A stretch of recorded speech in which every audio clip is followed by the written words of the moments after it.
Like, because It's I it. really want to understand, like, was there a switch for you in your life where you went from not feeling authentic and fully centered in who you were to like a big level up and then Hmm. on the journey of continual growth, or was it something that you always found quite natural? Both, both. Um, I would say that I struggled as a recovering people pleaser for many, many, many years. And yet, even if you're a people pleaser, you still have moments of authenticity where you are authoring the next moment and being present to the presence. Now, Mm. in between those moments, there was many times where, based on the traumas that I had experienced as a child, when anything that sort of looked like that trauma would show up, this other aspect of me would come forward and not be as authentic as it wanted to be. And so it was like this battle between the higher self and the wounded self. And the wounded self kept winning out until I made a decision to begin to celebrate, acknowledge, and bring forward all the ways in which I was being the most authentic version of myself daily. And so through that celebration and that joy and that acknowledgement, because a lot of people in our spiritual community, in personal development and all of that stuff, they beat themselves up so much that they literally beat themselves out of their birthright and the frequency from which they were born into, right? We're born high vibing. And through social conditioning and training and beliefs and interpretations and traumas and schooling and all of these things, we become less and less like what our true nature is. And so what I've been living from for the last 10 years is closer to my true nature. Am I done? No. Do I believe that I am a unique emanation of the Most High? Yes. Do I believe that I am one of the ways in which God reflects itself and reveals itself? Abso-freaking-lutely. Mm. And so I trust whatever's there and present, which is why I don't need scripts and things of that nature. When I go to talk, it's like, game on. Let's see what wants to come through, because there's 4 levels of consciousness: to me, by me, through me, as me. And the reality is that instead of this ladder that I just showed you, it should just be a circle, because that's what's happening. Some days, some minutes, I'm in to me, which is victim consciousness. The world is happening to me. I'm at the effect of. Some days I'm in by me, and I'm like, yo, I create my own reality. I'm gonna make this happen. 2 hours later, I'll be in through me, where I'm like, use me, spirit. I'm a vessel for your message. 2 hours after that, I may be in as me, or I'll jump right back to me. And so understanding, right? Because this is the key to some of this.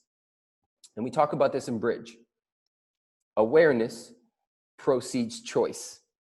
We become conscious choice makers when we bring awareness to where we are operating from. It's in real estate, they say location, location, location. And it's the same as it pertains to being congruent with what is our God-given gifts, talents, and abilities.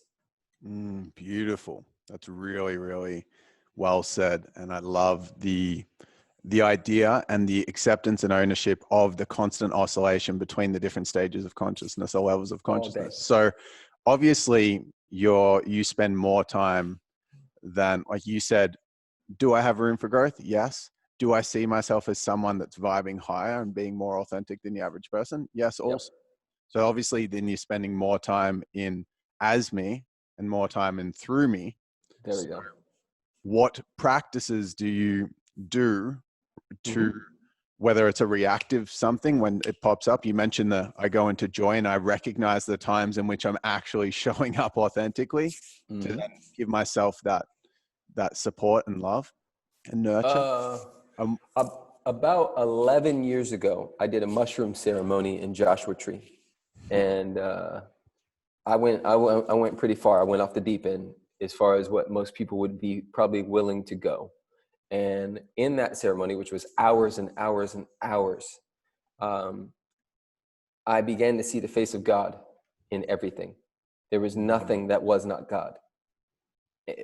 Boogers, hair, dirt, rocks, trees, everything was God, including me.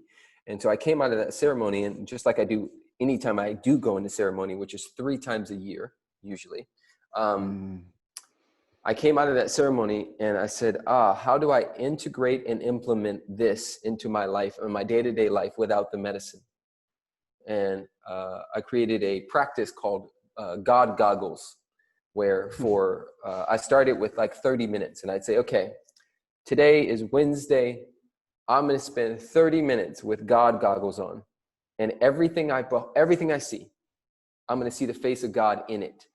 I'm going to allow that to penetrate and permeate my entire beingness, and I'm going to allow it to just pour over me and as me. And so I'd spend 30 minutes, and then the next time, a month or 2 later, I'd say, all right, we're going to extend this. Let's go for an hour and 30 minutes. Right? And I was working up to it just like you do with meditation and anything else. I was crawling on my way to walking, on my way to running, on my way to sprinting. And so what's happened is now, daily, this is what it's more familiar. It's just where I live from. That through me space is like, I'm crystal clear that God is using me, that Spirit is using me, that my higher self, my guides, whatever you want to call it, Jesus, Buddha, Krishna, Allah, whatever that is, whatever name you have for it, which is really just the unnameable, the ineffable, whatever that is, I know without a shadow of a doubt that it is asking of me to continue to step forward and give my gifts from the overflow. And so, boom. Yes. The game, though, it gets amazing when you can have that happen in the minutia, right? Everybody wants to give from the overflow when it's What's pretty. the minutia? So that means like the like when you're taking a shit. That means like, can you give The from ugly. the overflow? Yeah. Can you get, or just the mundane, I'm doing my taxes. Oh, I'm writing an email. Can you see God in the email? Like in the clicking of the keys? Can you allow like that, like orgasmic like thing to hit you with just typing in the email? Like that is when, to me, this is where you go into that mastery level. When it's not just the moments when I'm on the stage, it's every moment. Yes. I can paint like Picasso what I want to experience.